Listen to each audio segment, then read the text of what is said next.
The game of football continues to grow in its popularity, but as the game evolves, the concussions and injuries also increase due to head-on-head contact. A group of LSU engineering professors began to study the helmets and to improve the typical helmet design. We think we've found a way to build a better helmet that'll make people safer.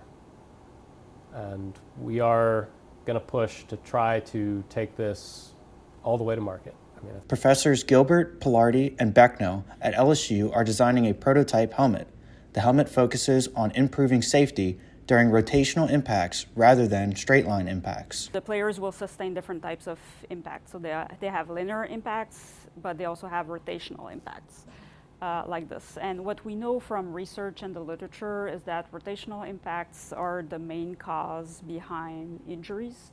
In the NFL, concussions rose 18% in 2022 from 126 to 149. In college, statistics are consistent at over 10,000 concussions per year, and 1 in every 11 of those were recurrent concussions. Our perspective is that current helmets have mostly targeted isolation from straight-line impacts. The best route to prevent the injuries is to make the helmets lighter through reducing the weight of the helmet. Dr. Pilardi is tasked with the advanced composite materials in the helmets. We're trying to make use of fiber-reinforced polymers to further reduce weight, which is always an important aspect. Using the polymers, the weight of the helmet decreases depending on how the polymers are arranged. The fiber-reinforced polymers strengthen the helmet's design and also make it lightweight for the players.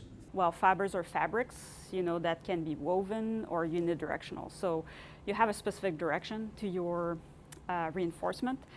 So this is something we need to play with or adjust to see, in the conditions under use, so maybe under impact, how does this layup or the orientation of the fabric affect the performance? The layout of the helmet has its cost benefits as well.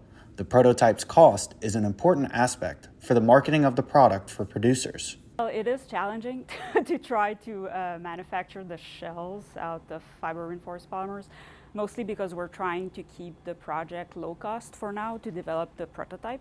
The shells of the helmet must appeal to the players who wear them. The aesthetics present a different problem that engineers are not prone to dealing with.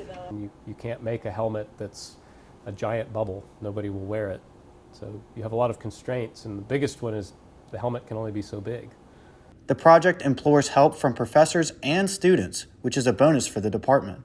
The professors believe the project can recruit prospective students to the field of engineering. So I think at least this provides new opportunities or ideas maybe that students hadn't thought of previously on other types of applications or fields that they can move towards. With students' assistance, the helmet moves into testing through the simulation models.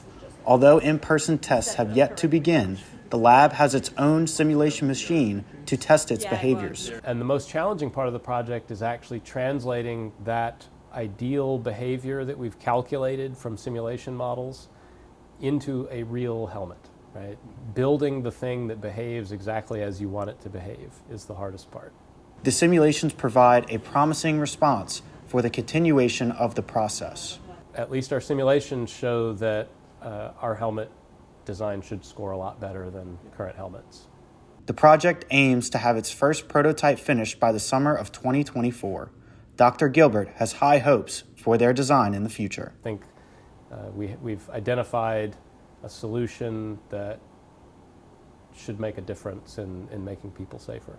Reporting in Baton Rouge, this is Patrick Albright.